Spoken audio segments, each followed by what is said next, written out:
Meu nome é Caio Abujade, eu sou médico psiquiatra infantil, especialista em autismo, convidado pela produção da peça Um Estranho Caso do Cachorro Morto para um debate após a peça. O cérebro do paciente com autismo, ele é um cérebro um pouco diferente do nosso. Ele é um cérebro mais hiperexcitado. Funciona mais ou menos assim. É como se o nosso cérebro, ele faz uma atividade de cada vez. Então, toda vez que a gente faz uma atividade, a gente desliga a nossa atividade anterior. Mesmo quando a gente está fazendo duas atividades ao mesmo tempo, a gente, na realidade, está fazendo uma de cada vez bem rápido. O paciente com autismo, não. Por ele ter um cérebro hiperexcitado, ele liga uma atividade sem desligar a atividade anterior. Então, ao longo do dia, às vezes, ele está fazendo 100, 200, 300, 1000 atividades ao mesmo tempo naquele cérebro. E isso ele faz desde quando ele nasceu. O cérebro dele é assim. Então, a gente tenta fazer com que eles funcionem com um cérebro parecido com o nosso. Só que, se eles tentarem funcionar da mesma forma que a gente, eles se desorganizam. E aí eles entram em crise. Então, desde pequeno, eles vão criando um método para se organizar. Você tem um padrão de comportamento repetitivo. Na realidade, isso é um cérebro tentando se organizar. Tá? Então, eles sempre voltarem para o mesmo start faz com que eles continuem funcionando de forma adequada naquele mar de estímulos que eles têm. Então, eles têm que seguir uma linha reta dentro desse mar de estímulos.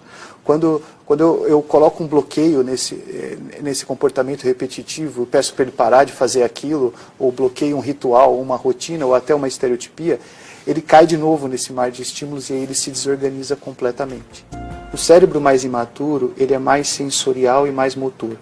Por isso, a gente vai ter predomínio de comportamentos repetitivos motores, que são as estereotipias, e sensoriais, que são as hipersensibilidades tátil, gustativa, olfativa, visual, né, e auditiva. E aí, conforme ele vai amadurecendo, esses padrões de comportamento repetitivo eles vão mudando para comportamentos repetitivos que a gente chama de ordem superior, que são comportamentos mais maduros. Então, são baseados em rituais, rotinas, compulsões. E quando o comportamento repetitivo se torna num padrão exemplar, que aí a gente vai ter as habilidades, quando a gente tem uma coisa que a gente chama de insistência na mesmice, que é quando o paciente começa a estudar temas diferenciados. Então, ele sabe tudo sobre astronomia, sabe tudo sobre os animais, sabe tudo sobre os dinossauros. Então, veja, você tem o mesmo comportamento que é uma estereotipia e o alto interesse por astronomia é a mesma forma de trabalhar aquele cérebro hiperexcitado, entendeu? Só que com padrões cognitivos diferentes. Desde o primeiro dia que a gente nasceu, o que a gente faz durante o dia é criar redes neuronais. Isso vale para todos nós, tá? E durante a noite, memorizar essas redes neuronais. No dia seguinte, a gente reativa essas redes neuronais, acrescenta as informações daquele dia e armazena durante a noite. A gente faz isso a vida inteira, tá?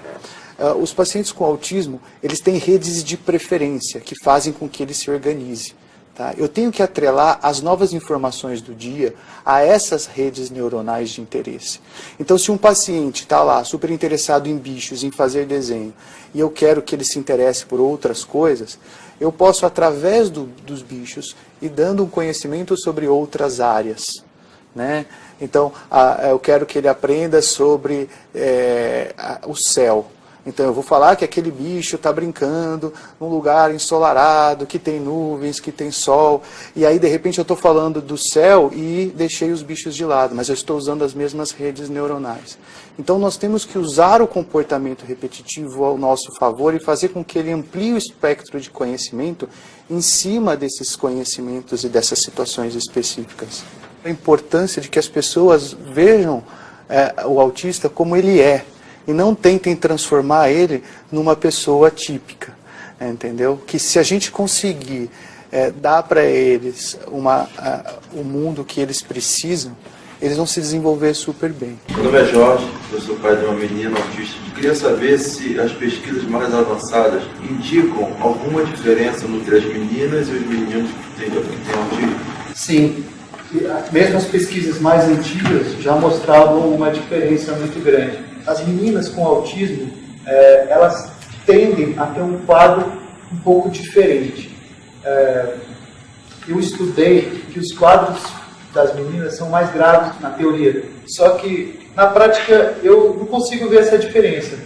Eu tenho uma paciente lá de São Paulo que acabou de terminar o mestrado em Direito, mas ela teve várias dificuldades, enfrentou dificuldades a vida toda, mas conseguiu terminar todo o seu desenvolvimento.